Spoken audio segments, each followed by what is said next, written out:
Hello friends, Ram Ram, जय श्री कृष्ण। आप सब कैसे हो? आशा करते हो आप सब बहुत बहुत अच्छे होंगे फ्रेंड। और मैं तो बहुत बढ़िया हूँ फ्रेंड्स। और थोड़े बाहर के देखो भोले बाबा के भजन बज रहे हैं तो थोड़ी आवाज़ आएगी फ्रेंड्स। हाँ, इसलिए के लिए पहले ही सॉरी। और फ्रेंड, आज हम जिस वीडियो पे रिएक्शन देंगे वो वीडियो बहुत खास है फ्रेंड्स, क्योंकि आज हम बात करेंगे भारत माता के उस लाल की फ्रेंड्स, जो हंसते हंसते फांसी का फंदा चूम के वो फांसी पे चढ़ गए फ्रेंड्स। माँ भारती के लिए, माँ भारती की गोद में फ्रेंड्स हमेशा के लिए सो गए फ्रेंड, लेकिन किसी की गुलामी कभी बर्दाश्त नहीं की। तो आज बात भारत माता के उस वीर बेटे की फ्रेंड्स। तो आइए टाइटल पढ़ लेती हूँ। उससे भी पहले ओरिजिनल वीडियो का लिंक मैं डिस्क्रिप्शन में दे दूँगी फ्रेंड। ओरिजिनल वीडियो को देखो, चैनल को जरूर सब्सक्राइब करो। मेरा वीडियो देखो, चैनल को सब्सक्राइब करो, वीडियो को लाइक करो फ्रेंड्स। और आपको कोई कमेंट्स आपको कोई रिएक्शन करवाना है तो आप कमेंट्स कर सकते हो फ्रेंड्स। और वीडियो पूरा देखें और लाइक ज़रूर करें फ्रेंड्स। तो आइए पहले देख लेते हैं ये वीडियो, उसके बाद हम बात करेंगे फ्रेंड्स।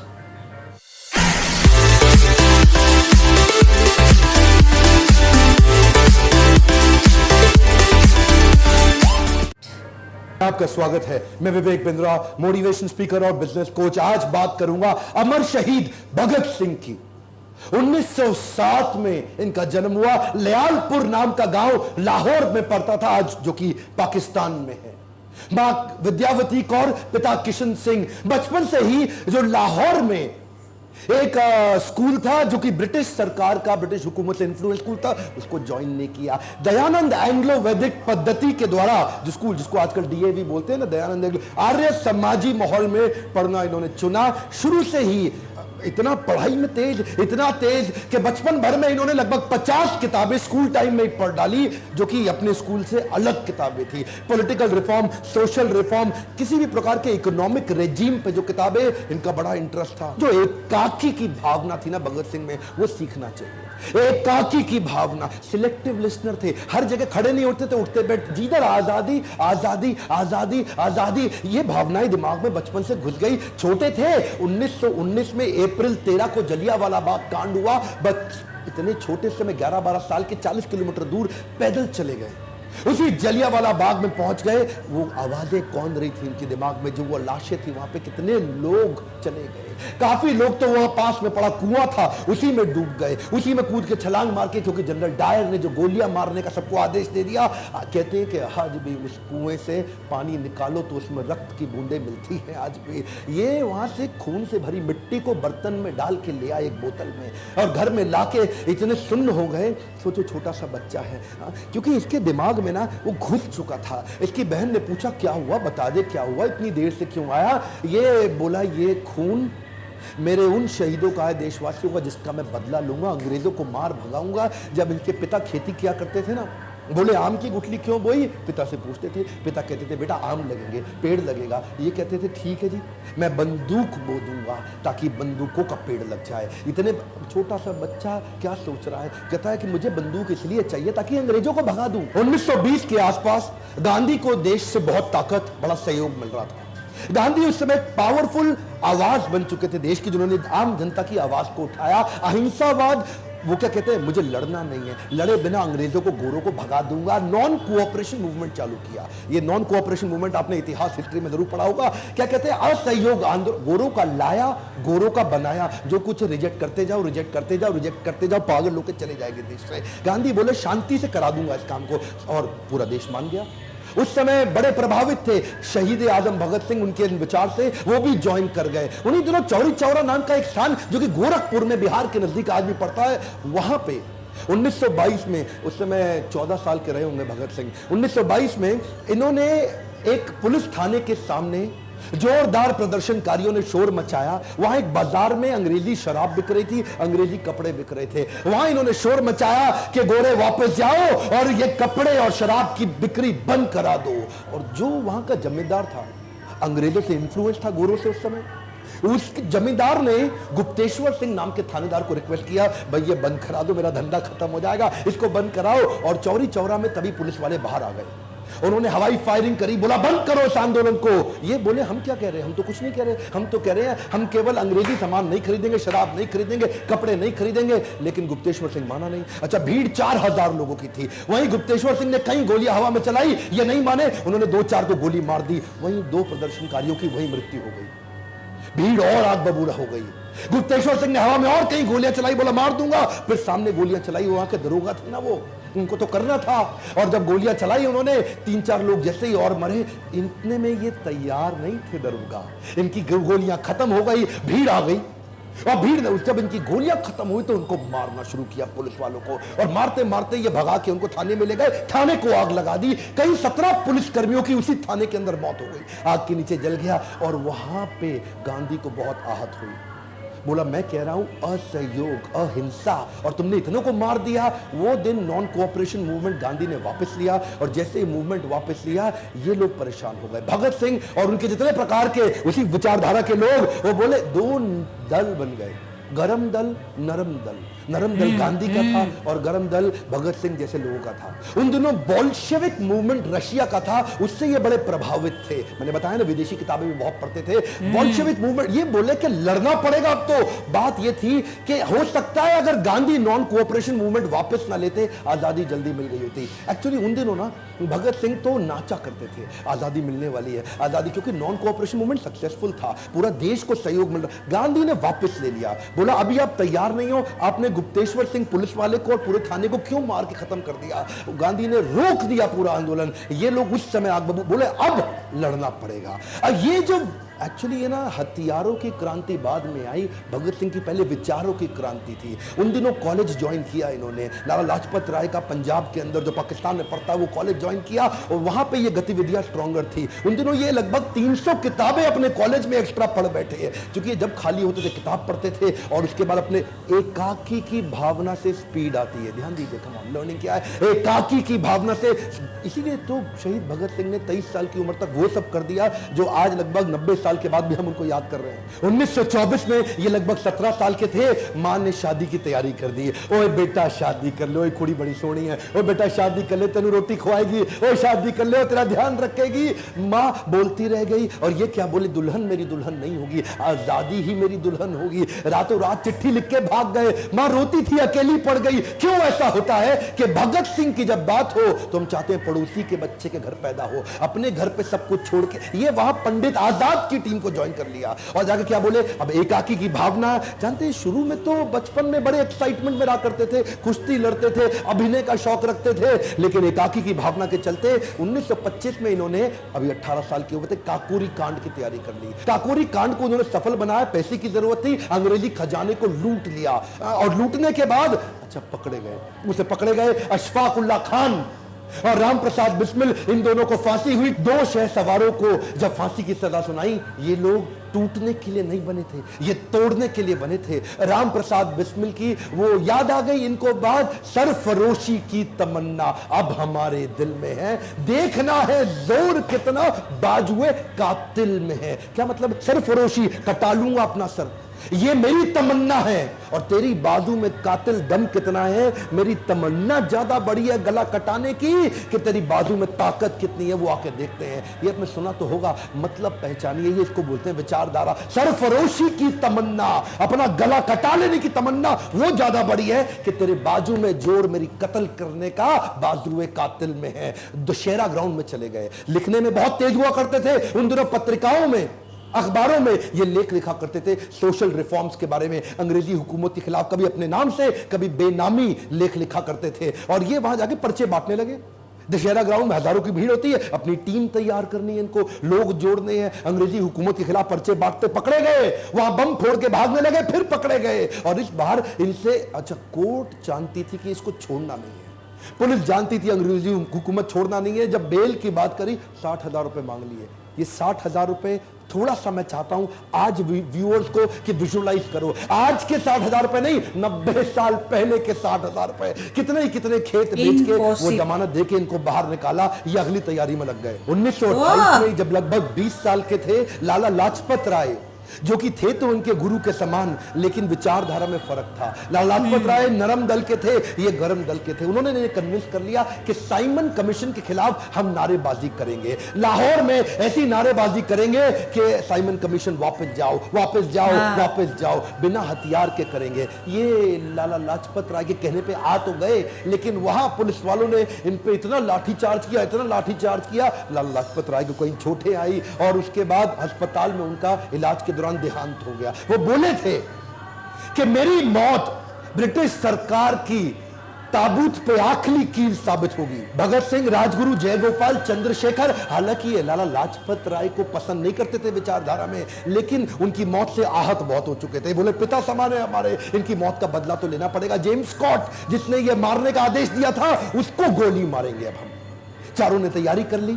वहां कोतवाली के सामने लाहौर में चारों ने अपनी अपनी जगह बना ली और स्कॉट के बाहर निकलने का थाने से इंतजार कर रहे थे कि गोली मार के भागेंगे। उसको गलती हो गई, स्कॉट की जगह डिप्टी सुपरिटेंडेंट ऑफ पुलिस उस समय सॉन्डर्स, वो बाइक से निकला और राजगुरु ने उस पर गोली चला दी। एक गोली मारी उसको, यहां भगत सिंह भाग के आए, 3 गोली सर में और मार दी, इंश्योर कर दिया खत्म कर दे। पीछे से एक वही थानेदार हिंदुस्तानी था, वो भागते हुए आया था उस समय। बोला चंद्रशेखर आजाद ने तुझको नहीं मारना चाहते, तू इंडियन है, वापस चला जावा। लेकिन क्योंकि वो पुलिस के इन्फ्लुएंस में ब्रिटिश सरकार के था, उसको भी गोली मार के ये भाग गए। डीएवी कॉलेज था वहां पे, उसकी बिल्डिंग के पीछे से, क्योंकि वहां इनकी चलती थी, छुपते छुपाते भाग के निकल गए। अब धरपकड़ चालू हो गई। इन्होंने क्या किया, अगले दिन, अभी यहां रुके नहीं, अगले दिन पर्चे लेके लाल स्याही से लिख डाला, पूरे लाहौर पे चिपका डाला दीवारों पे कि हमने लाला लाजपत राय की मौत का बदला सॉन्डर्स को मार के उसकी हत्या करके ले लिया है। ये तो ब्रिटिश सरकार की बड़ी हार थी, उनका दिमाग अब हिल गया। अब उनकी बुद्धि चकरा गई कि भाई इनको पकड़ना है। ये लाहौर से निकलने वाले हर नौजवान पे नजर रखे हुए थे, ये किधर है, ये किधर है, इसको पकड़ना है। इन्होंने लाहौर से भागने की योजना बनाई। उस समय भगवती चरण वोरा की पत्नी दुर्गा भाभी, ये उनके पास गए राजगुरु और भगत सिंह, और उनको मना लिया कि वो इनकी पत्नी का रोल निभाए थोड़ी देर के लिए। और हालांकि सरदार थे, ये सिख थे, इन्होंने अपनी दाढ़ी मूछे काटी और पगड़ी हटाई, बाल काट लिए और बढ़िया सी हैट, अंग्रेजी पोशाक पहनी, ओवर पूरा फुल लेंथ सूट पहना, टाई लगा के अंग्रेजों की तरह, और दुर्गा भाभी को साथ में अपनी पत्नी, और वहां पे जाकर के रेलवे स्टेशन पे पहुंचे। अच्छा, राजगुरु को उन्होंने नौकर बनाया, उसको 2nd क्लास की स्लीपर टिकट दिलाई और खुद 1st क्लास एसी की टिकट ली, और वहां जाकर के लगे रहे अंग्रेज ढूंढने में, लगे रहे। उस समय इनको पहचान ही नहीं पाया, इन्होंने पूरा चेहरा मोहरा सब बदल लिया, निकल के भटिंडा के रास्ते कलकत्ता की ट्रेन पकड़ ली और निकल गए। ब्रिटिश सरकार की मजदूर विरोधी नीतियों से ये बहुत दुखी थे, परेशान थे, उसके खिलाफ आवाज उठा रहे थे, ब्रिटिशर्स सुन नहीं रहे थे। फ्रेंच रेवोल्यूशन के दौरान 1893 में फ्रेंच असेंबली के अंदर भी लो इंटेंसिटी का बॉम्ब फेंका गया। उन दिनों ये किताबें पढ़ते ही थे, दुनिया भर में देख रहे थे कि आजादी के लिए क्या क्या चल रहा है। इन्होंने भी तैयारी करी, बटुकेश्वर दत्त को अपने साथ लिया, एक लो इंटेंसिटी का बॉम्ब तैयार किया और कुछ पर्चे लिखे वहां पे, और अचानक वहां पे जाके असेंबली, सेंट्रल असेंबली में पहुंच गए, खाली जगह ढूंढी और वहीं बॉम्ब फेंक दिया। लो इंटेंसिटी का बॉम्ब था, किसी को नुकसान ना पहुंचे, धुएं का गुबार हो गया। पर्चे उठा के हवा में फेंके और हर पर्चे पे लिखा था, बहरों को सुनाने के लिए धमाका जरूरी है। क्या बोले? बहरों को सुनाने के लिए धमाका जरूरी है। और ऐसा धमाका, धुएं के गुबार में भाग के निकल सकते थे, चाहते तो चुपचाप वहां से चले जाते, लेकिन वहां गायब हो जाते, कोई पकड़ नहीं पाता, लेकिन जानबूझ के वहीं चिल्लाना, इनकलाब जिंदाबाद, इनकलाब जिंदाबाद, और जाके अपने आप को पकड़वा दिया कि ले लो मुझको। ये एक ऐसा लड़का था, सबको जीना पसंद है और मौत भी सबकी आनी है। ये वो लड़का था जो अपनी डेथ को डिजाइन कर रहा था। ये चाहता था कि अब मुझे अंग्रेजी हुकूमत पकड़ ले, क्योंकि हो सकता है माहौल ठंडा होने वाला है। सोचिए, एक 21 साल का लड़का अपनी कुर्बानी की, अपनी डेथ को डिजाइन करने जा रहा है, शहीद होने जा रहा है। कहता है मुझको पकड़ो, और मैं तो वैसे ही एनार्किस्ट हूं, मैं तो वैसे ही आपकी हुकूमत की, मुझको गोली मार दो, मुझको गोली मार दो। एनीवे, जिसको फांसी की सजा सुनाई गई इन दोनों को। अब इनका लगभग 2 साल का कारावास था, पर यह एक ऐसे क्रांतिकारी जो जेल में भी आजाद थे, वहां पे भी अपनी क्रांति नाक को चने चबा दी अंग्रेजों को, उनके नाक में दम कर दिया, क्योंकि वहां पे फूड और फैसिलिटी ठीक थी नहीं। वहां पे जेल में 10 बाय 10 के कमरे में 10-10 कैदियों को रखते थे, बर्तन ठीक नहीं थे, खाना ठीक नहीं था, रोशनी की सुविधा नहीं, बिजली कोई था नहीं, खिड़की हुआ नहीं करती थी, इतना बुरा हाल। इन्होंने उसके खिलाफ अंदर आंदोलन चालू कर दिया। अच्छा, अंग्रेज इनसे अब घबरा गए थे, बोले यार इसको ना अलग कर दो, सारे इंडियन इससे इन्फ्लुएंस हो जाते हैं। एक नया आंदोलन कर दिया इस आदमी ने। ये 64 दिन के अन्न जल त्याग पे चले गए, कहते आन मरण अनशन, अब कुछ नहीं खाऊंगा मैं। अच्छा, अंग्रेज शुरू में इनको इग्नोर करते थे, अब 2 दिन 4 दिन 5 दिन 64 दिन तक नहीं खाए। क्रांतिकारी यतीन्द्र दास उस समय शहीद हो गए, क्योंकि इतना कमजोर भगत सिंह का वजन रोज कम होता जा रहा था। अंग्रेज घबरा रहे थे, लेकिन ये असल में क्या है ना, इनको अच्छा उसके बाद भी हंसते थे, डर लगता नहीं इनको, इनके चेहरे पे हमेशा मुस्कुराहट होती थी। इनकलाब जिंदाबाद, इनकलाब जिंदाबाद। घबरा गए, ये क्या बोले, कहते मेरे सीने में जो जख्म है वो तो फूल के गुच्छे हैं, हमें पागल रहने दो, हम पागल ही अच्छे हैं। अंग्रेजों को घुटने टेकने पड़े, हार मान गई इनकी। उन दिनों ये कई लेख भी लिखते थे, इनकी क्या कहते थे, अंदर भी आंदोलन चलाऊंगा और लिख लिख के बाहर भी आंदोलन चलाऊंगा। इन्होंने एक इंस्ट्रक्शन दी थी, जेल में मुझसे कोई मिलने आएगा तो नई किताब लेके आएगा, कभी बॉल्शेविक रेवोल्यूशन की किताब लाएगा, फ्रेंच रेवोल्यूशन की किताब लाएगा, लेनिन की लाएगा या मार्क्स की किताब लाएगा। उन दिनों ये बिल्कुल सोशलिस्ट रिफॉर्मर हो गए थे, ये पहले सोशलिस्ट लीडर थे हमारे कंट्री के। उस समय एचआरए को एचएसआरए इन्होंने कर दिया, सोशलिस्ट रिफॉर्म अपने मूवमेंट को बना दिया। देखते ही देखते 300 किताबें और पढ़ डाली और 3000 पन्ने लिख भी डाले। आज उसको बाद बाहर भेजते थे उसको, आज उनमें से कुछ है और कुछ नहीं है। कहते तो थे कि ये एक नास्तिक है, लेकिन भगवत गीता की छोटी किताब और स्वामी विवेकानंद का चित्र जेब में जरूर रखते थे। जेल में भी किताबें पढ़ने की दीवानगी को लेकर अंग्रेज भी बड़े परेशान हो चुके थे। कार्ल मार्क्स और लेनिन से ये विशेष प्रभावित थे। अब इनको फांसी की सजा दे दी गई। ये क्या कहते थे, मैं एक ऐसा पागल हूं जो जेल में भी आजाद हूं। जब इनसे पूछा गया तुम्हारी आखिरी ख्वाहिश क्या है, कहते हैं मैं लेनिन की बायोग्राफी पूरी पढ़ना चाहता हूं, लेनिन की बायोग्राफी पढ़ के ही मरूंगा। जब इनको बुलाया जाने वाला था ना उस दिन, जिस दिन इनको फांसी देनी थी, तो ये क्या बोले, ठहरो अभी, देखते नहीं एक क्रांतिकारी दूसरे क्रांतिकारी से मिल रहा है। और लेनिन की किताब के आखिरी पन्ने पढ़ के ही उठे। 24 मार्च की तारीख मुकर्रर की गई इनकी फांसी के लिए। और जैसे जैसे फांसी के दिन नजदीक आने लगे, तो किसी को पता लगे ना कि उसकी मौत का समय आने वाला है, उसकी घबराहट बढ़ जाती है, उसकी और टेंशन, उसका आधा वजन वैसे ही खत्म हो जाता है। लेकिन ब्रिटिश हुकूमत परेशान थी कि ये और खुश कैसे हो रहे हैं, अरे ये इतने निडर, ये एक्साइटेड है। देश भर में इस तारीख की खबर फैलने से ब्रिटिश सरकार पे प्रेशर बन रहा था कि भाई ऐसा ना हो इनकी फांसी के दिन 24 मार्च यहां बड़ा दंगा हो जाए, ऐसा ना हो कि यहां आग ही लगा दी जाए, बहुत भीड़ आने वाली थी। ये पहली बार ऐसा हुआ कि फांसी का समय जो सुबह का होता है, केवल इन तीनों के चक्कर में 23 मार्च को अचानक आनंद फानन में इनको रात को बुला लिया गया कि तुम्हें फांसी दी जाएगी। इन्होंने प्रेम से मुस्कुराते हुए बोला, भाई सर पे कपड़ा मत बांधना और हमारे हाथ मत बांधना। कुछ ऐसा हो सकता है क्या? उन्होंने बोला ठीक है हाथ नहीं बांधते लेकिन सर पे कपड़ा तो बांधना पड़ेगा। ये मुस्कुराते हुए इनकलाब जिंदाबाद दोनों फांसी पे चूम के फंदे को गले पे झूल गए। गर्व है मुझे कि मैं ऐसे देश में जन्म लिया जहां अमर शहीद भगत सिंह आए थे। लेकिन मुझे दुख है कि आज भी कई मूर्ख बेवकूफ इतिहासकार अपनी हिस्ट्री की किताब उठा के देख लेना, इनको शहीद का दर्जा नहीं देते, इनको आतंकवादी उन्होंने लिखा हुआ है किताबों के अंदर। दुख होता है मुझे। हमारे गांधी को राष्ट्रपिता माना, मुझे कोई तकलीफ नहीं है। गांधी को राष्ट्रपिता, फादर ऑफ नेशन सब बोलते हैं, मुझे कोई तकलीफ नहीं। पर क्या भगत सिंह को हम राष्ट्रपुत्र की उपाधि दिला सकते हैं? 550 सांसद, 545, मैं चाहता हूं उन तक ये वीडियो पहुंचे, संसद में आवाज उठे कि भगत सिंह को राष्ट्रपुत्र की उपाधि घोषित की जानी चाहिए, भगत सिंह को ऑफिशियली शहीद का दर्जा दिया जाना चाहिए। आज भी अंग्रेजों की किताबों में इनको शहीद नहीं माना जाता, आतंकवादी माना जाता है। आप मेरा साथ दीजिए, कमेंट बॉक्स में लिखिए और वीडियो को शेयर करिए, सही लोगों तक पहुंचाइए ताकि इस आवाज को उठाएं और क्यों ना हम इनको राष्ट्रपुत्र की उपाधि दिलाएं। मैं खुद अपने सारे ऑफिशियल सोशल मीडिया चैनल्स पे इस वीडियो को शेयर करने वाला हूं। आपसे भी रिक्वेस्ट करता हूं, भगत सिंह की मौत को, उनकी शहादत को बेकार मत जाने दीजिए। इस आवाज को मेरे साथ उठाइए। अगर थोड़ा भी अच्छा लगता है इस प्रकार की एजुकेशनल वीडियोस, लाइक करिए और अगर सब्सक्राइब। हाँ फ्रेंड्स, बहुत बहुत बहुत अच्छा वीडियो था। और जैसे कि विवेक बिंद्रा जी ने कहा फ्रेंड्स कि इस वीडियो को हमको शेयर करना चाहिए और ये वीडियो है 3 साल पहले का ये वीडियो है फ्रेंड्स, और इसमें व्यूज़ भी काफ़ी अच्छा है, लेकिन कितने भी व्यूज़ है कम ही है। ऐसे वीडियो को हमको देखना ही चाहिए। और जो बोले कि हम महात्मा गांधी को राष्ट्रपिता कहते हैं, तो ये भी राष्ट्रपुत्र से कोई कम नहीं है फ्रेंड्स।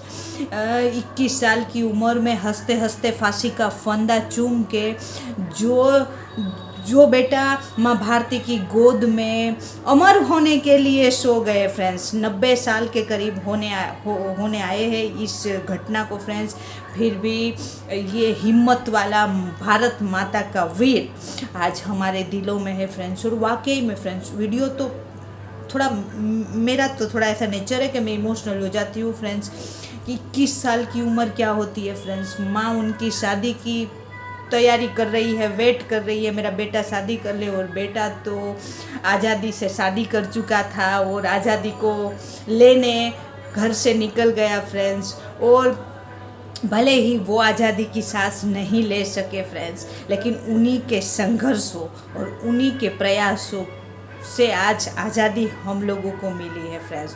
तो हम लोगों को उनको कभी नहीं भूलना चाहिए। आज फ्रेंड्स, हमारे अमर भगत सिंह जी को कोई याद नहीं करता है। हर नेता उनकी तस्वीर को सिर्फ पॉलिटिक्स के लिए यूज़ करते हैं। आप देखना, कोई भी बड़ा नेता इंटरव्यू देगा तो पीछे भगत सिंह जी का वो फ़ोटो लगाएंगे फ्रेंड्स। फ़ोटो लगाने से नहीं फ्रेंड्स, वो उनमें जो जोश था ना माँ भारती को आज़ाद करने का अंग्रेज़ों से, वैसे फ्रेंड्स वो आई थिंक मतलब मेरे हिसाब से किसी में नहीं होगा फ्रेंड्स। वो एक आज़ादी का जुनून अपने दिमाग में लेके घूमते थे फ्रेंड्स। और आखिर में वो बोला कि जब ये संघर्ष धीमा पड़ रहा है तो उन्होंने अपनी ही, जैसे वीडियो में बोला, अपनी मौत उन्होंने डिज़ाइन कर दी कि अब मैं पकड़ने के लिए तैयार हूँ मेरी मौत से फ्रेंड्स। अगर ये आज़ादी का आंदोलन तीव्र होता है तो मैं ज़रूर माँ भारती के लिए शहीद हो जाऊंगा। वो शहीद ही है फ्रेंड्स। और ये बहुत बहुत घटिया और दुख की बात है कि अंग्रेज़ों की किताब में, हालांकि अंग्रेज़ों की किताब से हमें कोई मतलब है नहीं, लेकिन अंग्रेज़ों की किताब में इनको आतंकवादी बोला जाता है फ्रेंड्स। भारत माँ के ऐसे लाडले पुत्र को आतंकवादी बोला जाता है फ्रेंड्स। उनसे घटिया बात कोई हो ही नहीं सकती फ्रेंड्स। और फ्रेंड्स, उस टाइम हाँ ये बात सही है, गरम दल और नरम दल हुआ करता था। काफ़ी सारे जो थे, नरम दल जो थे वो गांधी जी का था। वो चाहते थे कि सबका बहिष्कार करो, अंग्रेज़ों की जितनी भी चीज़ें बहिष्कार करो, वो स्वदेशी अपनाओ और विदेशी को छोड़ो। वो ऐसे अंग्रेज़ों को वो चोट पहुंचाना चाहते थे। और हमारे जो गरम दल के नेता थे वो बंदूकों का जवाब बंदूकों से देना चाहते थे, क्योंकि अंग्रेज लोग जलियांवाला बाग में ऐसे सरेआम शूट आउट कर दिया था। कितने लोग हमारे फ्रेंड्स आज़ादी के प्रेमी ऐसे ही मर गए थे फ्रेंड्स। तो जो गरम दल था वो बंदूकों का जवाब बंदूकों से देते थे फ्रेंड्स। और हमारे गांधी जी जो थे उन्होंने वो हिंसा नहीं चाहते थे। तो देर हुई फ्रेंड्स, लेकिन हम सब की फ्रेंड्स, स्वतंत्रता सेनानी जो जितने भी थे हमारे, उनकी मुहिम, उनकी कुर्बानी, उनके प्रयास फ्रेंड सब रंग लाए और हमको आज़ादी मिली फ्रेंड्स। लेकिन उसी आज़ादी का मतलब आज हम लोग नहीं पहचानते हैं। हम लोगों को तो सिर्फ इधर गंदगी दिखती है, उधर करप्शन दिखता है, उधर हमको ये दिखता है छोटी जात बड़ी जात, ये धर्म वो धर्म, हम तो सब यही कर रहे हैं। ये आज़ादी में फ्रेंड्स बस बोलने का फ्रीडम है, कुछ भी बोलो फ्रेंड्स। तो हम लोगों की आज़ादी ये है। और ये लोग फ्रेंड्स सभी धर्मों के लोगों ने आज़ादी में अपना सहयोग दिया है। और हमको आज हमारी भारत माता, हमको आज़ाद हमारा भारत देश हमको मिला है फ्रेंड्स। तो इस आज़ादी की कद्र हमें करनी चाहिए। 21 साल का माँ भारती का बेटा श्री अमर भगत सिंह वीर, वो फ्रेंड्स इसी आज़ादी के लिए फांसी का फंदा चूमते माँ भारती की गोद में सो गया फ्रेंड्स, इसी आज़ादी के चलते फ्रेंड्स। तो इस आज़ादी की कद्र हमें करनी चाहिए। और ये जो आज़ादी हमारी भारत माँ हमें मिली है फ्रेंड्स, भारत माँ हमको जो भारत मिला है फ्रेंड्स, उनको हमको संभाल के रखना है फ्रेंड्स। तो मेरे को तो ये वीडियो बहुत अच्छा लगा फ्रेंड्स। आपको मेरा रिएक्शन अच्छा लगा हो तो वीडियो को लाइक, चैनल को सब्सक्राइब जरूर करना। आपको कोई रिएक्शन करवाना है आप कमेंट्स कर सकते हो फ्रेंड्स। और अब मिलते हैं फ्रेंड ऐसे ही किसी जोश भर देने वाली वीडियो में। बाय बाय, जय हिंद, वंदे मातरम, बाय बाय।